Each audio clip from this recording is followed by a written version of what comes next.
Good morning class, welcome back to Ayush Academy. In our last video lecture, we attended the sonnet. We have started a new series and that is forms of poetry. So, what is forms of poetry? The forms of poetry is the forms in which we study poetry. Forms क्या होते हैं? वो तरीके होते हैं जिसके through एक poetry को पढ़ा या लिखा जाता है. ठीक है. In our last video lecture, we attended sonnet. Sonnet is a 14 line poem. ठीक है, हमने sonnet के बारे में पढ़ा. Sonnet 14 line poem है. Sonnet इटली से बिलोंग करती है. इटली से वो आई इंग्लैंड लेके कौन आए? इंग्लैंड लेके आए थे वाटर सर. तो ठीक उसी तरह we are going to discuss about the next point and that is the elegy. Elegy क्या है? सवाल उत्तर. ठीक है. When we are starting the elegy, then we should know that what elegy is. ठीक है. तो elegy को हिंदी में कहते हैं शोक गीत. शोक गीत. ठीक है. शोक गीत क्या होता है? शोक गीत होता है it's a mourning song. Mourn क्या होता है? मॉर्न होता है रोना. ठीक है. MOURN. मॉर्न होता है आपका रोना, दुख व्यक्त करना. ठीक है. तो जब किसी अपने की मृत्यु हो जाती है या किसी ऐसे व्यक्ति की जो आपके बहुत ही करीब है, जब उसकी मृत्यु हो जाती है या आप उसको हमेशा के लिए खो देते हैं, तो उसको व्यक्त करने के लिए जिन पोइट्री की या जिस फॉर्म की यूज़ हम पोइट्री में करते हैं वो होती है आपकी एलिजी. शोक गीत किसी की मृत्यु पे गाया जाता है. ठीक उसी तरह जैसे किसी की मृत्यु के उपरांत जो गैदरिंग नहीं होती है, लोग इकट्ठे होते हैं, उसके बारे में कुछ ना कुछ बोलते हैं. दैट व्हाट दैट इज, वो शोक सभा आप हिंदी में बोलते हैं ना उसको. That is a gathering for the morning of that person. किसी के मृत्यु पर अपने दुख व्यक्त करने के लिए जो सभा इकट्ठी होती है वो क्या होती है आपकी? वो होती है आपकी शोक सभा. ठीक है. ठीक उसी तरह किसी के मृत्यु पर गाए जाने वाले गीत जो होते हैं वो क्या होते हैं आपके? शोक गीत. तो एलिजी जो है आपका, एलिजी को हिंदी में बोलते हैं शोक गीत. When we are discussing about sonnet, जब हम सनेट के ऊपर डिस्कस कर रहे थे तो we got to know that it belongs to Italy और the origin of sonnet is Italy. Italy से ही सनेट की जो है वो ओरिजिन हुई है. ठीक. तो सवाल उठता है कि अगर ओरिजिन जो है सनेट की इटली से हुई है तो एलिजी की भी तो कहीं से हुई होगी. तो एलिजी की जो है वो है आपका ग्रीक एंड रोम.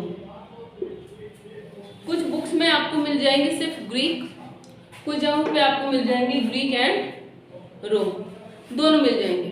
ठीक है. नाउ भाई एलिजी है. ठीक है. एलिजी की कोई ना कोई मीनिंग जरूर होगी कि नहीं होगी? भाई जब हम सनेट पढ़ रहे थे तो उसमें हमने कहा कि उसमें आपके 14 लाइन की पोइट्री है, उसे इटालियन सनेट कहा जाता है. तो उसकी कुछ कैरेक्टरिस्टिक्स थी जिस पे हमने डिस्कस किया था. तो अब एलिजी के बारे में अगर बात करेंगे तो एलिजी में भी तो कुछ होंगी, है कि नहीं? एलिजी आपकी शोक सभा है शोक गीत. ठीक उसी तरह जैसे शोक सभा होती है. इसकी ओरिजिन कहाँ से है? ग्रीक से है और रोम से है. ठीक है. अब नेक्स्ट पॉइंट पे आ जाते हैं. ये तो हो गई मीनिंग एलिजी की. ठीक है. एलिजी जो है, जो पहली इंपॉर्टेंट चीज है वो ये है, is a very old name. Elegy जो है वो बहुत पुराना नाम. क्यों है? क्योंकि सदियों से किसी ना किसी बात पे, किसी ना किसी के मृत्यु पे हमारे पूर्वज जो हैं या जो हमारे घर के बड़े बुजुर्ग हैं वो अपने दुख को गा के व्यक्त करते हैं, है ना. अगर आप गांव साइड में देखो, वहाँ पे हमारे जो पूर्वज होते हैं, जैसे जो दादियाँ होती हैं, परदादियाँ होती हैं, अगर आप देखो, अगर आपके कोई क्लोज में, कोई रिलेशन में या फिर कोई ऐसा व्यक्ति जिन्हें वो जानते हो या वो उनसे जुड़ा हुआ हो, परिवार से किसी तरीके से जुड़ा हुआ हो, अगर उसकी मृत्यु होती है किसी भी कारणवश, तो जो लोग उनको जानते हैं वो रोना शुरू करते हैं. दुख है, व्यक्ति रोएगा, लेकिन जब वो रोते हैं ना तो वो एक गीत गाते हुए रोते हैं, in which they describe their whole life journey according to their own. उन्हें जिस हिसाब से उनकी लाइफ जर्नी पता है वो उस हिसाब से उस चीज़ को गाते हैं और उनके बारे में बताते हैं रोते हुए। दैट इज वॉट योर शोक गीत, ठीक है, क्योंकि उस व्यक्ति की मृत्यु हो गई है, दुख है, शोक मना रही हैं, लेकिन उसकी लाइफ हिस्ट्री को वो अपने हिसाब से, जैसा उन्होंने उस व्यक्ति को अपने हिसाब से समझा है उसी हिसाब से उस चीज़ को वो समझा रही होती है, ठीक है। दैट इज वॉट योर शोक गीत। तो हमेशा से रहा है ये, ठीक है, हमेशा से रहा है, सदियों से चलता आ रहा है। कोई ना कोई अगर मरता है तो आपकी जो दादियाँ होती हैं, परदादियाँ होती हैं, वो इस हिसाब से अपने गीत गाती हैं। And that's why we are saying that it's a very old name, बहुत ही पुराना नाम है ये, ठीक है। अब मैंने बोला ग्रीक और रोम से ओरिजिन है, ठीक है। तो होता क्या था, एंशियंट ग्रीक और जो रोम थे वहाँ पे इसका प्रचलन सबसे पहले था और सबसे ज़्यादा था, ठीक है। सबसे ज़्यादा क्यों था, क्योंकि देखो जब व्यक्ति मरता है तो हमारी ग्रीक जो सभ्यता रही है वो थोड़ा हटके रही, ठीक है, ग्रीक है, रोम है, तो वहाँ से प्रभावित हुए हैं लोग। जब वहाँ पे मरते थे तो वो क्या करते थे, वो अपने दुख को as a song, as a poem वो डिफाइन करते थे, वो आपको ऐसे में नरेट नहीं करते थे, ठीक है।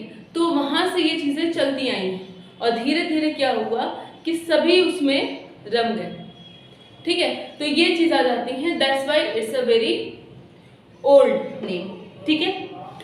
अब वही ग्रीक से आया है, तो ग्रीक जो वर्ड होगा अलग होगा। एलिजी को तो हम मॉडर्न इंग्लिश में बोलते हैं, लेकिन ग्रीक लैंग्वेज में एलिजी को क्या बोलते, ओरिजिनल नेम क्या है इसका, जब भी ओरिजिन था तो इसको बोलते हैं एलिजियाक, ठीक है, एलिजियाक बोलते हैं, ठीक है। एलिजी को ग्रीक लैंग्वेज में बोलते हैं। This is the name which was used in your ancient Rome और ग्रीक, ठीक है। और एक चीज, अब बात समझ में आ जा, जो हमारा एलिजी है, क्या समझ में आता हमको कि हमारा जो एलिजी है वो शोक गीत है। इसको ग्रीक में जो कहते थे वो कहते थे, ठीक है, ये वर्ड है जो ग्रीक टाइम में इस्तेमाल किया जाता था, एल्जियो, ठीक है। एलिजी को ग्रीक फॉर्म जो है, जो ग्रीक लैंग्वेज में एलिजी थी वो क्या थी आपकी, एल्जियो, ठीक है। अब होता है कि एलिजी लिखी कैसे जाती है भाई, ठीक है, एलिजी एक शोक गीत है, पर एलिजी है क्या, लिखी कैसे जाएगी। शोक गीत तो बहुत से होते हैं, बहुत से लोग दुखी होते हैं, तो क्या जो दुख होता है उसी पे लिखे जाते हैं। तो सवाल ये आता है कि भाई एलिजी में जैसे कोई दुखी है तो दुखी तो सभी लोग हैं, एक सभा है उसमें सभी लोग दुखी हैं, सबने खोया है, तो क्या ये सभी के मनोवेगों पे होता है, सभी की भावनाओं को व्यक्त करता है, तो नहीं। एलिजी जो होता है वो सिर्फ पोएट के इमोशन,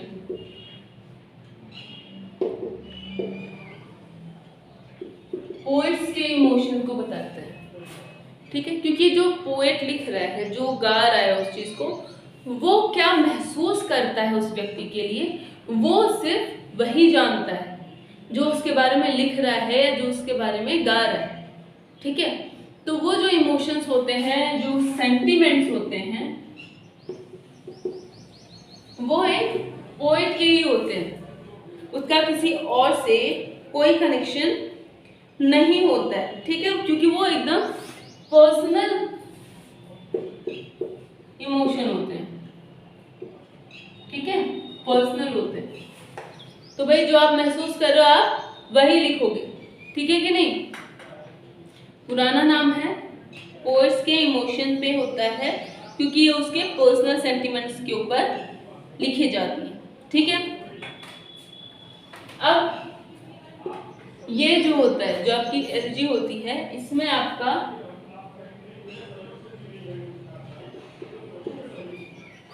हेक्सामीटर का इस्तेमाल होता है, ठीक है, हेक्सामीटर। और वो हेक्सामीटर भी कैसा होता है, वो हेक्सामीटर आपका होता है डेक्टाइलिक, डेक्टाइलिक हेक्सामीटर होता है, ठीक है।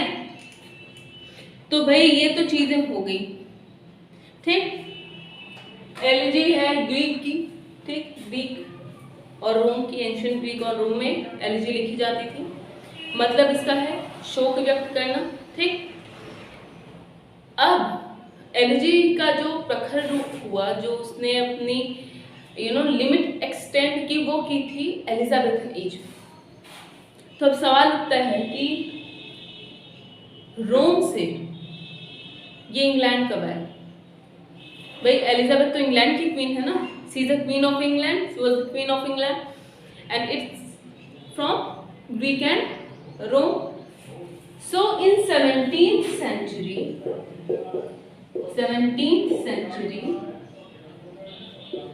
LG came to England। 17वीं शताब्दी में एलजी जो है आपकी वो इंग्लैंड आ गई, ठीक है।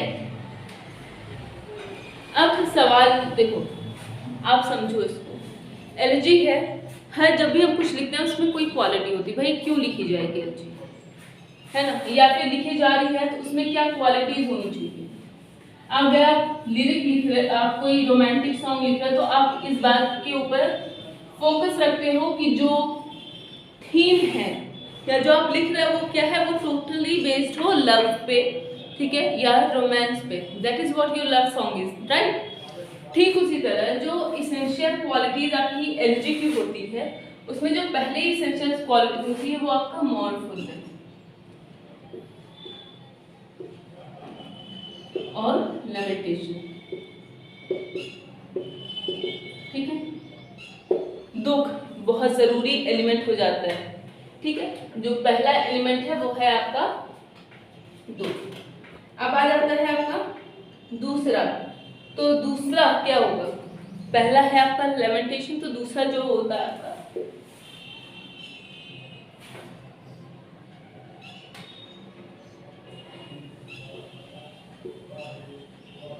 सिंसियरिटी ऑफ इमोशन, इमोशंस को लेके सिंसियर होना, ठीक है। इमोशंस जो है वो वास्तविक हो, ऐसे हो कि जो महसूस किए जा सके, ठीक है। तीसरी जो क्वालिटी है आपकी वो है philosophy, philosophy, philosophy and speculative element, ठीक है। तीसरी जो क्वालिटी है वो है आपका फिलोसॉफिक एंड स्पेक्युलेटिव एलिमेंट, ठीक। और जो चौथी वेरी इंपॉर्टेंट क्वालिटी है वो है आपकी सब्जेक्टिविटी, सब्जेक्टिविटी। सब्जेक्टिविटी क्या होती है? सब्जेक्टिविटी हो सकती है आपकी, भाई सब्जेक्ट मतलब आपका किस पे है, क्या चीज किसके ऊपर आप लिख रहे हैं, ठीक है। तो वो होता है चार्म ऑफ पर्सनैलिटी,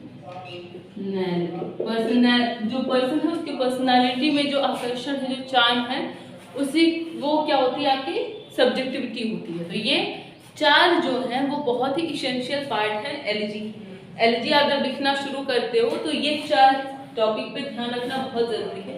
पहला मॉर्नफुलनेस या लेमेंटेशन, दूसरा होता है सिंसियरिटी ऑफ इमोशन, इमोशंस का के लिए सिंसियर होना, फिलोसफिक स्पेकुलेटिव एलिमेंट आपका दार्शनिक होना, व्यक्ति के जीवन के दर्शन, क्योंकि हर व्यक्ति का जीवन दर्शन होता है, अलग अलग होता है, सबके अलग अलग मिथ होते हैं, सबके अलग अलग बिलीफ्स होते हैं, तो वो चीज़ बहुत इंपॉर्टेंट हो जाती है। और तीसरी हो जाती है सब्जेक्टिविटी। सब्जेक्टिविटी होती है किस लिए? चार्म ऑफ पर्सनैलिटी, ठीक है भाई। ये हो तो गए, ठीक है, ये चार एलिमेंट्स हमने देख लिया, ये चार चीजें हैं, लेकिन इसके अलावा भी कुछ चीजें होती हैं।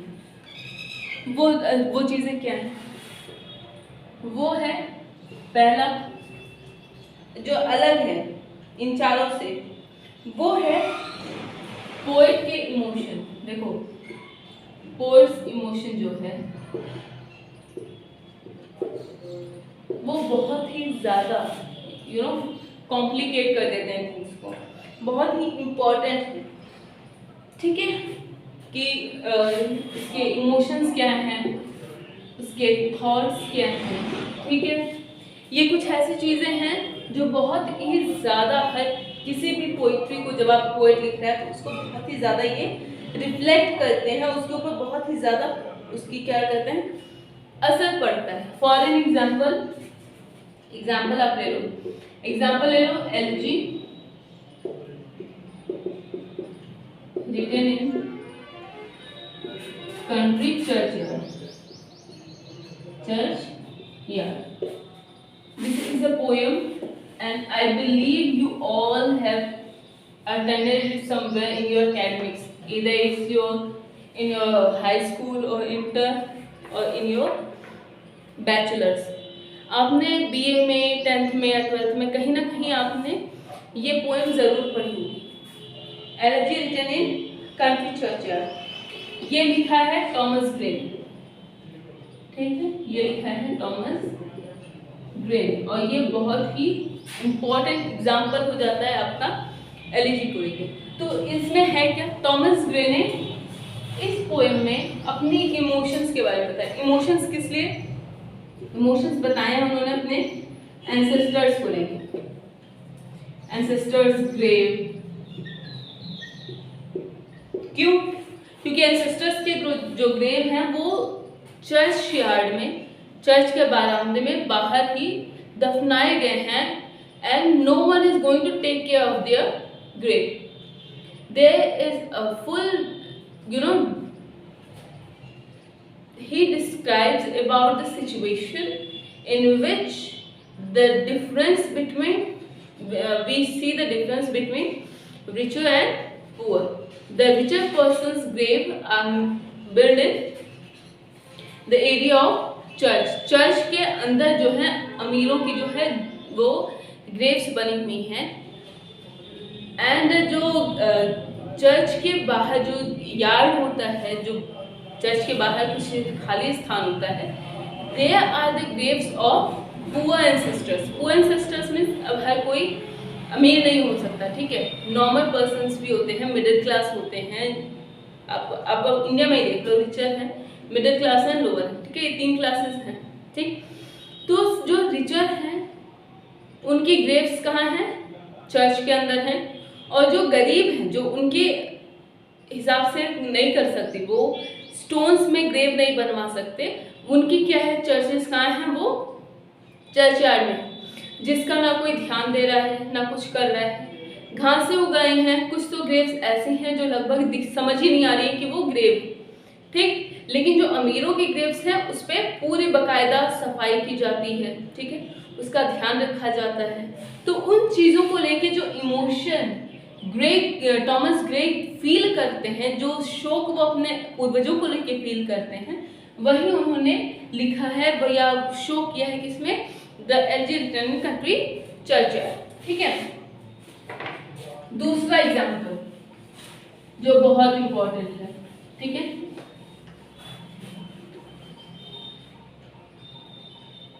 वो है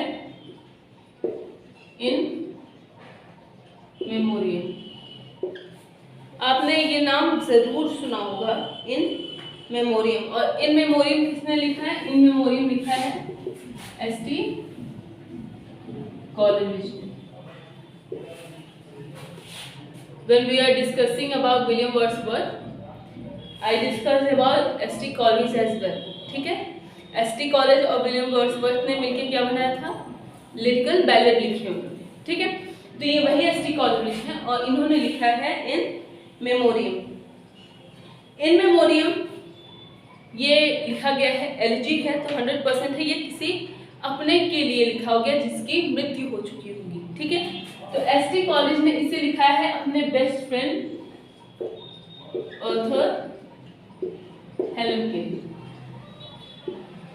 ऑर्थर हेलन की मृत्यु के उपरांत इन्होंने लिखा है इन मेमोरियम, ठीक है। उनका मानना है कि भाई एक व्यक्ति की जो मृत्यु होती है, जो उनके दोस्त की जो मृत्यु है, वो पर्सन के लिए, एक व्यक्ति के लिए, ठीक है, उसके भाग्य का, उसके भविष्य के जीवन का जो भी निर्णय है वो ईश्वर लेता है। ठीक है, भगवान ने किसके लिए क्या जीवन और कितनी जीवन सीमा तय कर रखी है, इस पे कोई डिस्कशन नहीं कर सकता। व्यक्ति के भाग्य की या भविष्य का कोई भी वर्णन नहीं कर सकता है। ठीक है, तो यहाँ पे वो लैमेंट करते हैं over the death of his best friend Arthur Hallam. ठीक है, इसके अलावा देखो, जब आप एलजी पढ़ते हो ना, तो मैंने बताया कि जैसे ग्रामीण क्षेत्रों की बात हुई, वहां पे डिस्कशन हुआ है, तो एलजी में एक काइंड आपको देखने को मिलती है या एक नाम आपको सुनने को मिलता है, and that is known as pastoral elegy. The pastoral elegy. Pastoral क्या होता है? पेस्टोरल का मतलब होता है ग्रामीण। एक शोक गीत जो गांव में गाई जाती है। तो गांव में देखो, गांव में जो चीज होती है, जो आपकी कंट्री साइड जो चीज थिंग्स होती हैं, जो लैंग्वेजेस होती है, वो आप टफ होती हैं नॉर्मल लैंग्वेजेस से। ठीक है, इसी वजह से जो पेस्टोरल एलजी होती है, इसकी लैंग्वेज जो है वो टफ होती है। लैंग्वेज क्या होती है? टफ होती है, हायर इमोशंस होते हैं, क्योंकि कंट्री साइड में ना लोग एक दूसरे से बहुत ही घनिष्ठता के साथ जुड़ते हैं। ठीक, तो होता क्या है, गांव में अगर 10 व्यक्ति हैं तो किसी ना किसी तरीके से इमोशनली एक दूसरे से अटैच होते हैं, तो वहां पे जो इमोशंस होते हैं वो हायर लेवल के होते हैं। ठीक है, हायर इमोशंस होते हैं। अब सवाल उठता है कि लैंग्वेज टफ है, हायर इमोशंस है, ठीक है, किसी की मृत्यु पर ही गाई जाएगी, तो उसका एग्जाम्पल क्या हो सकता है? तो उसका देखो एग्जाम्पल जो आपका हो जाता है, जो बहुत ही अच्छा एग्जाम्पल है, वो है आपका लिसिडस। लिसिडस पेस्टोरल एलजी का बहुत ही बेहतरीन एग्जाम्पल है, जिसे लिखा है जॉन मिल्टन। ठीक है, जॉन मिल्टन ने लिखा है। पेस्टोरल एलजी में elegy written in country churchyard भी आता है। ठीक है, because where he was describing about his ancestors who are poor, that place is totally based on countryside. ठीक है, वो पूरे एनवायरमेंट जो कंट्री साइड की होती है उसके ऊपर उन्होंने डिस्कशन किया है, उसका पूरा उन्होंने सीनरी दिखाई है। उसके बाद उन्होंने एक जो हमारे एंसेस्टर्स हैं उनके इमोशंस के बारे में उन्होंने डिस्कस किया है। ठीक है, तो इन लिसिडस जो है वो जॉन मिल्टन ने लिखा है। भाई एलजी है तो 100% किसी ना किसी के लिए लिखी गई होगी। तो लिसिडस लिखा गया है, जॉन मिल्टन ने लिखा है अपने बेस्ट फ्रेंड एडवर्ड किंग की मृत्यु पर। एडवर्ड किंग के ऊपर इन्होंने लिसिडस लिखा है, और एडवर्ड किंग जो थे, ठीक है, वो जॉन मिल्टन के जो थे वो कॉलेज में थे या दोस्त भी थे, कॉलेज भी उन्होंने साथ साथ ही किया है। ठीक है, तो उन्होंने एडवर्ड किंग पे लिखा है। क्यों लिखा है? बिकॉज ही ड्रोन, ड्रोन मतलब होता है डूब गया। ठीक है, इनटू आयरिश सी, आयरिश सी में डूबने की वजह से जो है एडवर्ड किंग की मृत्यु होती है। उसी शोक को व्यक्त करने के लिए उन्होंने लिसिडस लिखा हुआ है। ठीक है, और भी एग्जाम्पल्स आपको मिल जाते हैं, लाइक इन मेमोरियम पहले बताया, उसके बाद आपका हो जाता है scholar Gypsy and so on. तो इन बेसिक लैंग्वेज, नॉर्मल लैंग्वेज, एक ऐसा गीत जो किसी अपने की मृत्यु पर लिखा या गाया जाता है, और वो गीत टोटली उस व्यक्ति जो दुख को महसूस कर रहा है या जो लिख रहा है, सिर्फ उसके भाव पर, उसके इमोशंस पे, उसके फिलॉसफी पे, ठीक है, उसकी पर्सनालिटी पे, उसके सब्जेक्टिविटी पे बेस्ड होती है। For an example, in memoriam, scholarship C, Lycidas, eligibility in country, Churchill. ठीक है, now we have discussed about two forms of poetry, sonnet and the elegy. ठीक, now in our third class we will discuss the next topic which belongs to forms of poetry. Okay, for now, if you have any kind of question about this particular video or any other kind of video, please do comment so that I can answer all the questions or all the queries. ठीक है, आपकी जितनी भी समस्याएं हैं, अगर कुछ समझ नहीं आया या आपको कुछ एक्स्ट्रा चीज़ें जाननी हैं, प्लीज़ डू कमेंट्स, जिसकी वजह से मुझे समझ आएगी कि आपको किस चीज़ पे एक्स्ट्रा मुझे ध्यान देना है। ठीक है, तो आप कमेंट सेक्शन पे जाओ, कमेंट करो, मुझे बताओ आपको क्या एक्स्ट्रा जानना है, या फिर कोई चीज़ अगर मैंने मिस कर दी हो तो आप मुझे वो बता सकते हो। ठीक है, तो आज का टॉपिक यही समाप्त। नेक्स्ट टॉपिक में हम अपना नेक्स्ट वीडियो लेक्चर में हम अपने थर्ड फॉर्म्स ऑफ पोएट्री पे डिस्कस करेंगे। तब तक के लिए please do like the video and comment, ठीक है, and subscribe the channel as well. Thank you.